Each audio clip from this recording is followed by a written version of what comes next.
Hi everyone, my name is Darryl Panes, CEO at As Good as Gold Australia, and this evening once again I'm joined by my brother Brian, Thank you, Darryl. partner at As Good as Gold, and tonight we have a very special guest. He's an icon in the precious metals and financial space. I speak of none other than Bill Holter from jsmindset.com. Good evening, Bill. Good morning to you. Good morning, Bill. Just reporting, Bill, before we get started, that over here at the moment, we have two states in lockdown. That's New South Wales and Victoria. We've got major border restrictions all around Australia. And we have a government telling us that we have more people employed now than we did prior to the pandemic. And so it continues, yeah? Unfortunately. Bill, I have a question, first question to ask you this evening, and it's with reference to Wells Fargo and their suspension of credit lines to customers. Now, I think it's a big deal. I really do. I think what this is telling us is that there is something desperately wrong with the US economy. And I'm asking the question, is the credit bubble popping? Your take on this? If you're a customer of Wells Fargo and you had your credit line canceled, it's obviously a big problem because you were counting on that as additional liquidity and it's been shut off. From a systemic standpoint, if Wells Fargo is the only one who does this, it may not be a huge deal, but I don't think Wells Fargo is going to be the only one who does this. I've said before that there's really only a couple reasons that Wells Fargo would do this. One, they don't have the capital or liquidity to forward those loans, which in today's system with so much liquidity sloshing around, I don't think that's it. The only other thing I can think of is they see a problem coming and they're pulling in their horns and don't want the additional exposure. Now, I've said for nearly 10 years that the end game is going to be, it's a credit event. The entire system, the entire global system, financial system is held up with credit. And once credit becomes impaired, once credit becomes tight and difficult to get, it's all over. It's like, think of it like this. If credit gets shut off, it's exactly the same thing as a Ponzi scheme with no new investors. I agree 100%. And if somebody, and we have been, I mean, the market relies so much, or the economy so much on credit. Brian and I ran an engineering business for 30 years. And, you know, when you're being paid with 90-day accounts, a lot of companies are being stretched to the limit. If they've been relying on lines of credit for many years and all of a sudden it's taken away from them, they have nowhere to go, and certainly no expansion. So this could be a deflationary exercise. I guess the question, next question I want to ask you is, and you hinted on it anyway, and that was whether or not other banks follow suit. Do you think, let's say they did, if other banks followed suit, then we've got a really serious problem, correct? Yeah, if other banks followed suit, you'd see the financial markets throw a temper tantrum almost immediately. Just so that your listeners understand, when I say the whole world runs on credit, it's not just the financial world, it's the real economy itself. And I've used the example of a loaf of bread in the store. It may take 8, 10, 12, or even more uses of credit to get wheat from the field to a loaf of bread in the store. I mean, you've got the farmer who's going to use credit for diesel, for seed, for fertilizer. Then you've got shipping the wheat from the field to the silo. Then you've got the silo to the producer. And there's credit used all through that whole chain. If you have one of those uses of credit that has their credit line pulled, that loaf of bread is not going to show up at the store. So just understand that everything that you do all day long, when you turn on a light switch or you turn your TV on or you start your car or whatever you do, there was credit already used to allow that to happen. And if credit becomes difficult to obtain or credit gets shut off, then those actions, I mean, you may have a problem getting gas for your car. The electric company may have a problem producing electricity, et cetera, et cetera. Everything that you do all day long has the use of credit attached to it. And we're in a world of literally nothing but credit. And that is what really led me to the gold and silver markets, because they're the only monies that have no credit, no liability attached to them. All gold and all silver is proof that labor, capital, and equipment has already been used to produce that coin, bar, whatever you're talking about. So the whole idea is, with your money, don't have it in a place where it can't be affected by credit or lack of credit. So this would be the start of a deflationary economy, wouldn't it?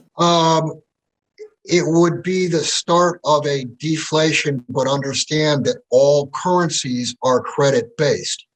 So if there's a deflationary collapse, that's going to collapse the currencies themselves. And when you collapse the currencies themselves, that's inflation. Because when you're collapsing the purchasing power, that's inflation. So I shouldn't say that's not inflation. That is the value of the currency going down and the cost of goods going up. And I've said all along, this has been an argument for years and years, deflation versus inflation. And I believe that we're going to see deflation of the things we have and inflation in the things we need. Yeah. Yeah. And used. Yeah. So what is this leading to initially? If the other banks decide to do this, what's your expectation moving forward? How big an impact would that have on the economy? Would it be effective immediately? Yes. Okay. It would immediately affect the real economy, and it would absolutely immediately affect the financial markets. Wow. I mean,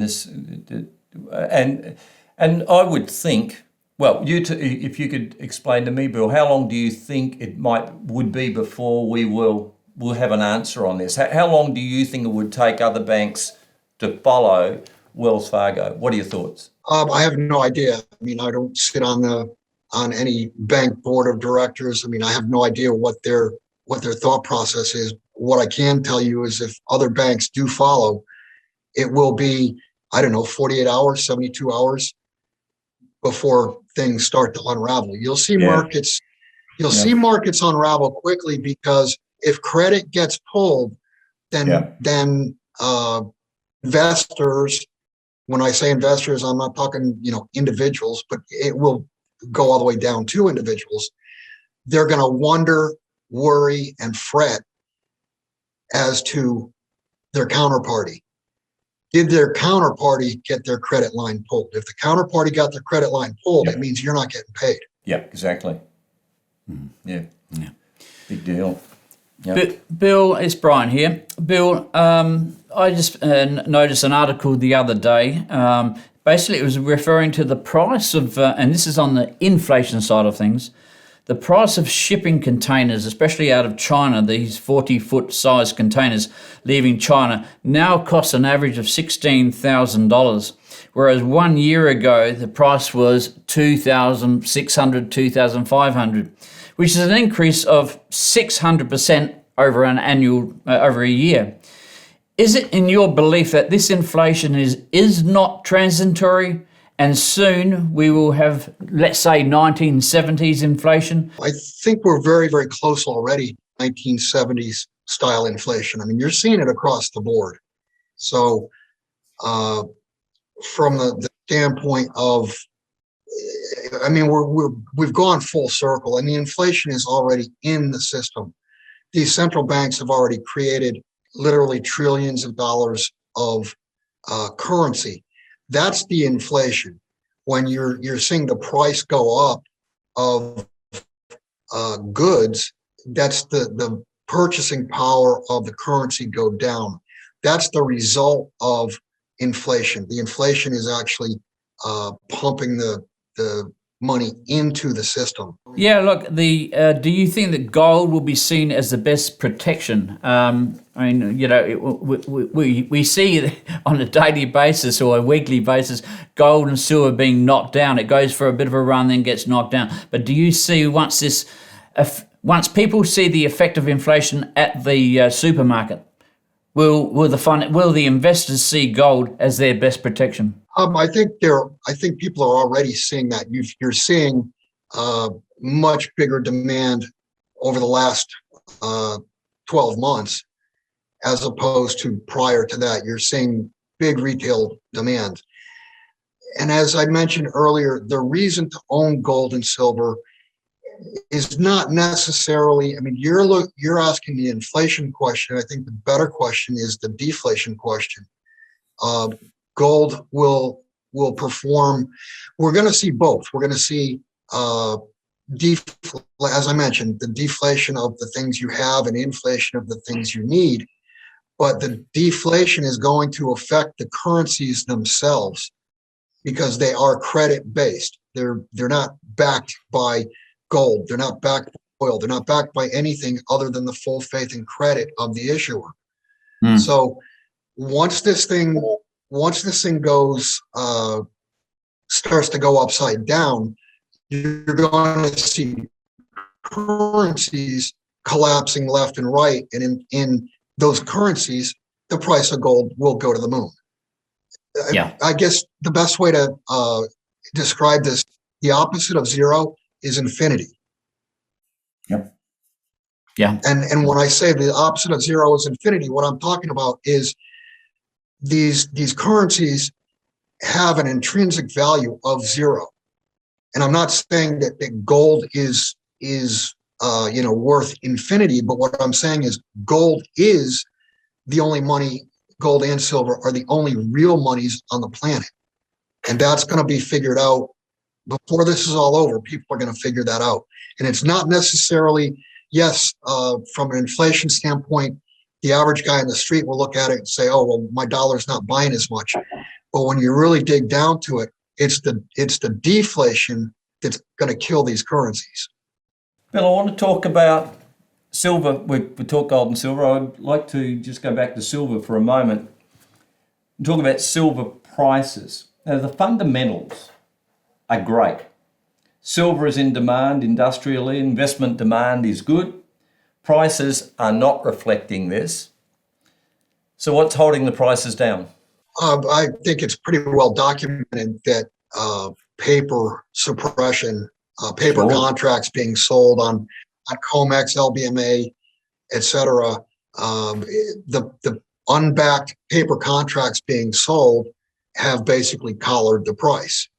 And I mean, you can get into the silver to gold ratio, which is about 70-1. It exists in the Earth's crust at about 10-1.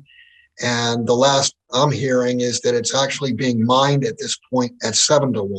So man's ratio is 70-1, God's ratio is 10-1, and one of them's right and one of them's wrong. And I would pretty much bet God's ratio is the one that's correct. Yeah, look, I know that we've talked a lot about manipulation in the past, and we know it continues, but it always comes to an end. That's why, if one looks back over the years and looks back, 1971, gold was $35 an ounce. They've been manipulating the price of precious metals for a long, long time, but we still see gold today at over $1,800. So eventually it fails. And I was listening to Keith Neumeyer the other day, Bill, and I think he highlighted a couple of really important points. And I would like to highlight these and then ask you for your comments on this. because he pointed out a really unique situation. It's new and it's different, and he's a firm believer that silver is just going to explode. Let me just share what he said. He said, "We know there is a massive swing currently towards electric cars versus petrol engines. Currently, there are 1.4 billion cars in existence on the Earth's crust. Last year, the manufacturers introduced 2.4 million electric cars into a market of around 100 million cars a year. The 2.4 million electric cars is going to continue to increase dramatically. Now, this represents an increase of hundreds of millions of ounces of silver per year. Miners are only producing currently around 800 million ounces a year. So the solar industry is already taking over 100 million ounces a year. So we've got two industries, solar and now automotive with electric cars, are to take half the world's supply of silver. So Keith says, so what does that tell you about where the prices are going to go? In 2011, he brings up another really important point here. The silver price explosion from $20 to $35 an ounce was investor driven. This time, investor demand and massive commercial demand, which is new, the combination of the two will overwhelm the manipulators on the short side. He said if they run, well, they could actually run out of silver. He said there's always silver available, but at what price? And he said that's where I believe it's going to be, this excessively massive demand. The industry requirements are just going to send silver to a level that it's never been before. Your take on that? I agree wholeheartedly with what he said. And in a nutshell, what he's saying is that the price of silver needs to rise to a clearing price. And when I say a clearing price, where prices are right now, there's no incentive whatsoever for mines to try to increase output.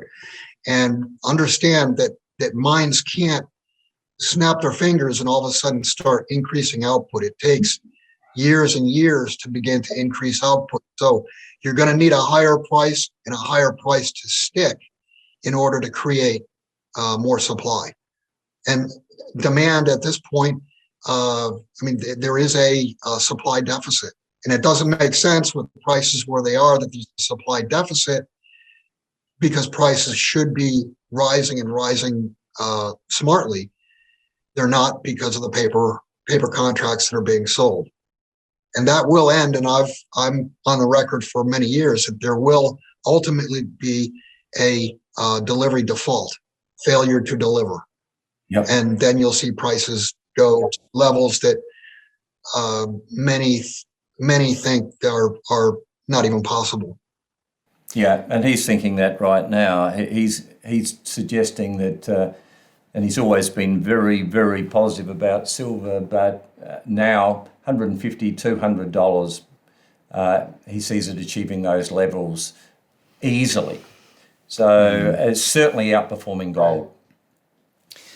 In that situation, Bill, I from what I've learned over the last few years, that we're using every ounce of silver that comes out of the ground. I believe it's about 800 million ounces plus a little bit of buyback through silver cutlery or whatever the case may be. But let's say we're using every bit of silver that there is on the earth out of the ground, and we're using it every year. Do you agree with me, or am I wrong thinking that this can't last any more than another year or two before we just have a shortage? I've been thinking for the last 4 or 5 years that it couldn't last more than a couple of years. So they have stretched it along. Understand with silver's different. When silver is produced and then sold, it's different than gold. Gold, has investment demand where the majority of it is actually, it's monetary, it's stored, whereas silver is used. Silver is going to go into solar panels. It's going to go into computers, electrical conductivity things. It's my point being, it's no longer in deliverable form. It's no longer in that 1,000-ounce bar or whatever that needs to be delivered to for commercial demand. So once silver gets sold, it's pretty much gone forever. I mean, yes, you can have some recycling, but the recycling, the amount that's being recycled is very small. All right. Well, I can still wait another couple of years. I mean, Darryl and I were only talking the other day that we're probably one of the two experienced in business and experienced in the industry of gold and silver. We're getting on in years, but we're very motivated to keep those years going. Next question really is on gold, but maybe a little bit more political. The way that I've studied gold, and there's a book called The Creature from Jekyll Island. I've read it a number of times. It's one of the greatest books out there. I've read about the Federal Reserve, and this next question is a simple question, but I'm going to lead into it. And it's all about debt. You hear about Mayer Rothschilds or the Rothschilds family. Give me the quote, give me the control of the nation's money and I care not who makes the laws. So you can understand that banks and financial institutions run governments. It's not the other way around. Second statement from Egon von Grace. He said, in 8 years, President Obama printed and borrowed more money than what the previous presidents had achieved in the course of 200 years. So over 8 years of President Obama, he printed more than the last 200 years. Next statement, you go to look at the US debt clock. Right now, it's at $28.5 trillion. And at current rates, the debt clock estimates that the US debt will be 50 trillion in 2025. I'm a bit of I believe in the mining stocks as well, only gold mining stocks, nothing else. But my experience tells me is this: to mine an ounce of gold, the all-in sustaining costs worldwide is $1,200, or somewhere between 6 to 12 hours per ounce, working on $100 an hour, $200 an hour.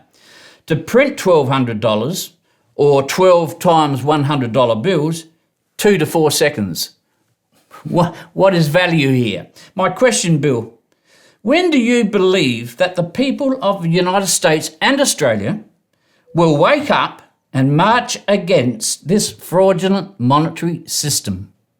Back to you. Well, first off, it's not just the people of the United States and Australia, it's all over the world. I mean, it's the entire Western world and a good part of the Asian world. I mean, you're asking me when, and I mean, nobody can answer when.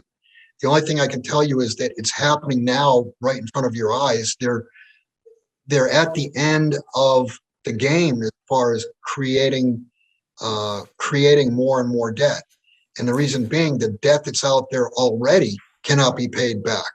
So, I mean, the book that you mentioned, the Creature from Jekyll Island, basically predicted exactly where we are. I mean, you could go back to Ayn Rand, predicted exactly where we are.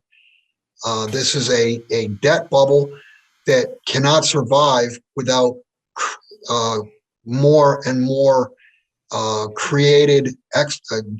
created exponentially. As I mentioned earlier, it's like a Ponzi scheme that the new investors have to come in day after day and in an exponential fashion in order to continue the game. And we're at the end game. We're living the end game right now. Really, what you should do is you should try to connect some of what's happening socially. You started this off by talking about the further lockdowns in Australia. Well, if you go back to just before COVID started, was September of 2019, and the repo market in the U.S. blew up overnight from 1% to 10%. And it required the Fed to put $100 billion in each and every single night to keep that market functioning. What COVID did, and I'll say conveniently, what it did was it reduced the demand for credit. And that took some pressure off the credit markets. It took some pressure off of the repo market. Here we are, 180 degrees different. Now there's a problem with reverse repo. The Fed has put so much money into the system, there's too much liquidity for the banks that can't accept deposits because of the reserve ratios. And with the amount of liquidity in the system, that money's been seeking yield and got overnight treasuries down to zero. And the fear by the Fed was that rates were going to go negative. And if rates go negative, then that's proof that the dollar is basically a fake currency and it's the reserve currency of the world. And the reason I say it proves it's a fake currency, if you have something real and you lend it to somebody and you have to pay and you can't get interest on something that's real, then it's not real. Yeah, great. My point being, you're watching the end game with your own eyes. This is the end of the credit game. This thing's going to blow up. I still believe it's going to happen over a weekend. I think you're going to go to bed, going to go out and have dinner on a Friday night, go to bed Friday, and wake up Monday morning, and markets won't open. I can't tell you which weekend that's going to be, but I think that's the scenario. Quite frightening in some ways. Well, it is. I mean, things change that dramatically at the moment. So quickly. Overnight, 1 minute you've got borders open and then they're all closed. 1 minute Victorians are going out and enjoying similar to what they used to pre-COVID-19. Similar, but not quite. And then all of a sudden it's masks again and lockdown. So, today things happen very quickly. I agree with you, Bill. As always, your information is amazing. You're a very astute man, and we really appreciate the time that you put aside to share your opinion with us. I would like to ask you if you've got any closing comments that you would like to share with our viewers. If there's anything there that you'd like to add. Yeah, I guess a couple things. I know you have tried. We at JS Mindset, the alt media has tried to get people to get themselves prepared, and I think it's we're very, very close to, if you want to call it the end, the reset, the new world, whatever it's going to be. I think you need to try to prepare yourself the best you can, financially, spiritually, emotionally, physically. Just get yourself ready for an entirely different world. What you're seeing, we saw, and a lot of these were planned, and it's pretty clear in retrospect that a lot of these riots in the U.S. saying that some of what's going on in South Africa right now, it appears like that may have been planned. Just understand that information is a real and good information is a difficult thing to come by, and it's harder and harder to vet what's real and what's not real. And I would just say follow your gut. And when I say follow your gut, if something doesn't smell right, it's probably not right. Yeah. And we're being fed a lot that's not right. Yeah. No, you're right. Too many times you can't connect the dots. Bill, a gentleman by the name of Charlie Tremendous Jones, we make reference to this gentleman every week.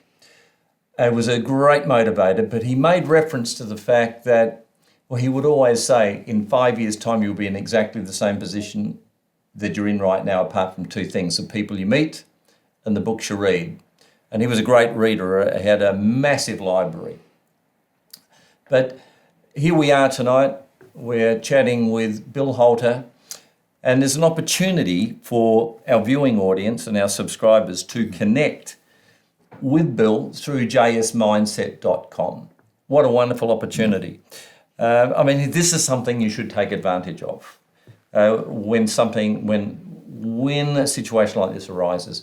Bill, how can people connect with you via jsmindset.com, and what can they expect when they do so?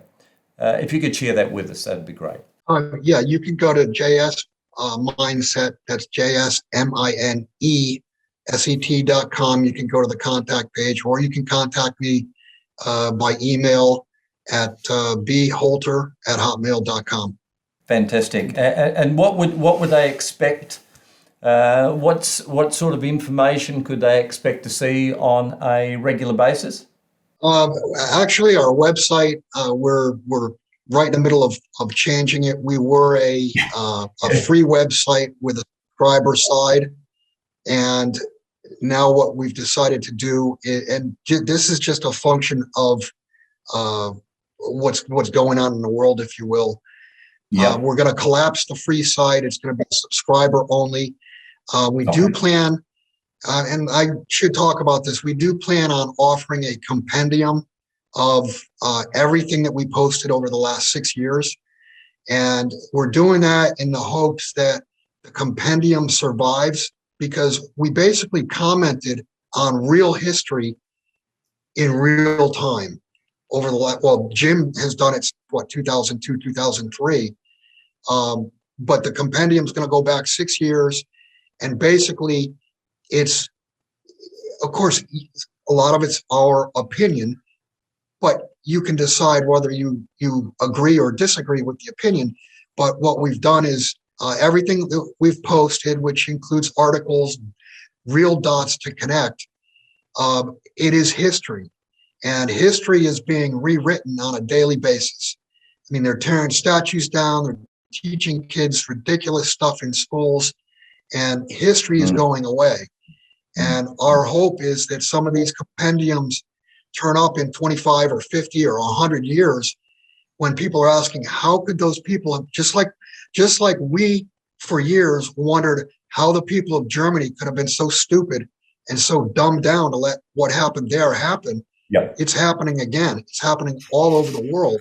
And the question is going to be asked, how could those people have been so stupid?